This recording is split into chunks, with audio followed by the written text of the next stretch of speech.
తుమ్మిడిహెట్టి దగ్గర ప్రాణహిత పరాజ్ నిర్మాణ స్థలాన్ని రాష్ట్ర మంత్రులు జూపల్లి కృష్ణారావు, వివేక్ వెంకటస్వామి పరిశీలించారు. ప్రాజెక్టు ఎత్తు, కాలువల సామర్థ్యం లాంటి అంశాలపై ఇరిగేషన్ అధికారులను ఆరా తీశారు. మహారాష్ట్ర సీఎం దేవేంద్ర ఫడ్నవీస్ కు తెలంగాణ ప్రభుత్వం తరపున ఇరిగేషన్ శాఖ మంత్రి ఉత్తమ్ కుమార్ రెడ్డి లేఖ రాశారని అన్నారు. వచ్చే వారం మహారాష్ట్ర సీఎంతో సమావేశమై బరాజ్ ఎత్తుపై చర్చించి నిర్ణయం తీసుకుంటామన్నారు.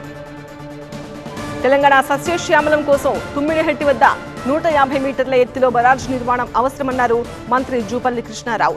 మహారాష్ట్ర సహకారంతో ప్రాజెక్టు పూర్తి చేస్తామన్నారు. తుమ్మిడిహెట్టి దగ్గర 150 మీటర్ల ఎత్తుకు మహారాష్ట్ర ప్రభుత్వం అంగీకరించాల్సిన అవసరం ఉంది.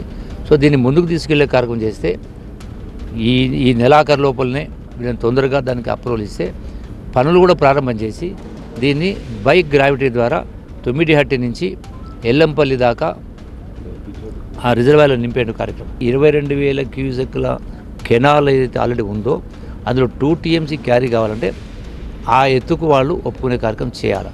సో దానికి రాష్ట్ర ప్రభుత్వం తరఫున, రాష్ట్ర రైతాంగం తరఫున ఈ యొక్క ప్రాణహిత, చేవెళ్ళ, సుజల, స్రవంతి కింద ఉన్నటువంటి రైతాంగం తరఫున కేంద్ర ప్రభుత్వానికి, ప్రధానమంత్రి నరేంద్ర మోడీ గారికి, అట్లాగే మహారాష్ట్ర ముఖ్యమంత్రి ఫడ్నవీస్ గారికి మేము విజ్ఞప్తి చేస్తూ ఉన్నాం. దీనికి సహకరించి రైతుల సంక్షేమం కోరి దీన్ని సహకరించమని మేము కోరుతా ఉన్నాం.